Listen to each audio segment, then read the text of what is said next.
varios elementos. El primero tiene que ver con testimonios. En el proceso del informe entrevistamos a más de 80 personas y quienes han estado dentro de las cárceles han todas relatado tanto haber experimentado tortura como también el haberla visto. Esto tiene que ver con golpizas principalmente, pero también con otras formas de malos tratos como la negación de atención médica, en el caso de mujeres, la negación de atención a mujeres embarazadas, y todo esto se complementa con el hecho de que incluso las propias autoridades, altas autoridades a cargo de las cárceles en El Salvador, han abiertamente, por ejemplo en Twitter, mencionado el que tenían una intención de causar sufrimiento a las personas que están privadas de libertad. Y eso ya habla de una política, habla de una intención efectiva de causar daño y la tortura está además siendo utilizada de distintas formas. O sea, tiene que ver con el extraer lo que serían supuestas confesiones de, por ejemplo, participar de pandilla. También se ha usado como forma de castigo, o a veces simplemente uno de los testimonios que escuchamos habla de que porque podían y porque querían, o sea, sin un motivo aparente. Y también estos mismos testimonios hablan de que ya no es algo aislado, de que es algo que se está haciendo casi de manera rutinaria al interior de las cárceles.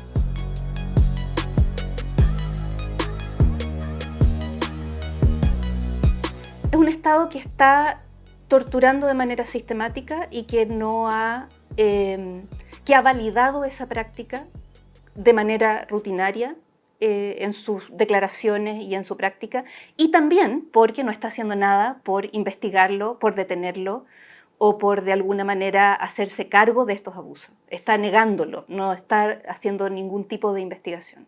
O lo está negando o lo está validando. Y usted mencionaba anteriormente que esto podría conllevar, digamos, el cometimiento de crímenes contra el derecho internacional humanitario. ¿Por qué esto es así? ¿Por qué puede llegar hasta esa conclusión? Sí, para afirmarlo falta todavía mucho por investigar y por recopilar evidencia, pero la tortura ya es en sí misma un crimen de derecho internacional que está tipificado a nivel internacional como delito. Entonces, estamos hablando de los crímenes más graves desde la perspectiva de los derechos humanos cuando hablamos de tortura o de muertes en custodia. Perdón que insiste y con esto pasamos a otro tema, pero ¿no lleva esto a llamar, digamos, al Estado un Estado criminal en ese aspecto? Estamos hablando de un Estado que puede estar incurriendo en crímenes y que se tendría que estar investigando de esa forma. O sea, hay una responsabilidad del Estado en cuanto garante de los derechos humanos y podría haber responsabilidad criminal específica de las personas que de alguna forma han cometido estos actos o bien los han ordenado o consentido o han tenido conocimiento y no han hecho nada para evitarlo. En este momento todavía a la luz de esto es un podría. Lo que pasa es que la evidencia muestra que estos hechos están ocurriendo. La responsabilidad penal es algo que no nos corresponde como Amnistía Internacional calificarla, es algo que toca que tribunales, sean nacionales o internacionales, lo califiquen. Pero los elementos, los hechos para que esto se produzca es algo que tenemos con nuestra evidencia y que es lo que queremos mostrar también para alertar de esa situación y que ojalá esas investigaciones se hagan.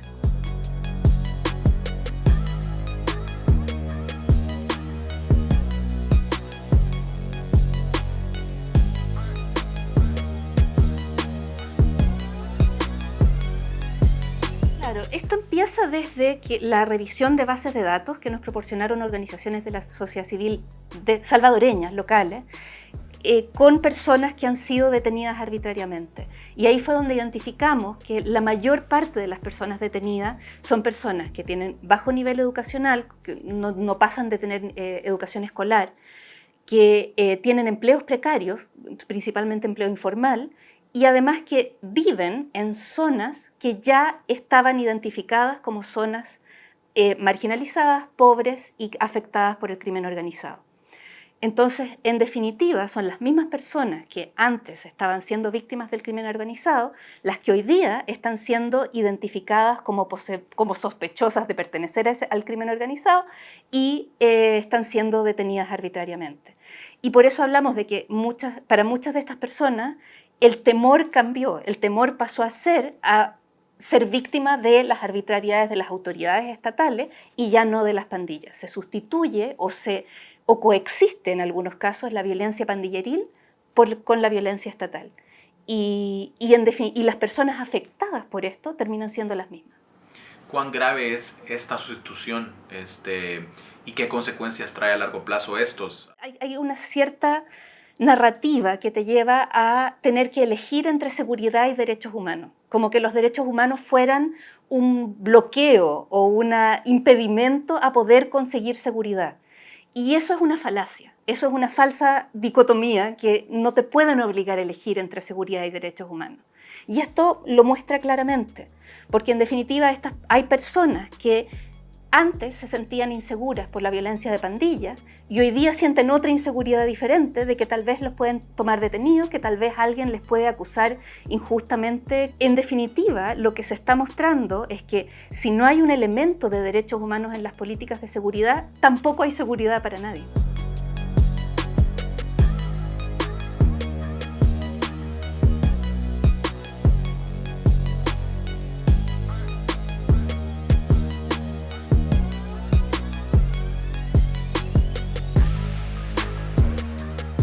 Sí, del análisis que hicimos de estas cuentas de Twitter institucionales y de personas de gobierno, lo que encontramos es que es muy frecuente que desde estas cuentas, que de estos funcionarios usen estas cuentas como una manera de descalificar, estigmatizar, incluso difundir cosas falsas de personas defensoras, organizaciones de la sociedad civil, de periodistas, y que eso además tiene efectos muy reales en la vida de estas personas, más allá del mundo de lo virtual.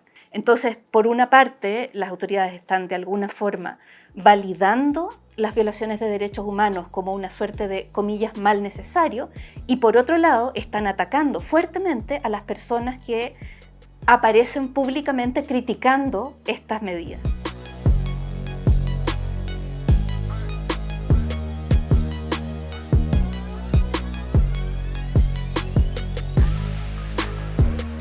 No, en términos generales, nuestra evaluación es que no están cumpliendo con el rol que debieran cumplir.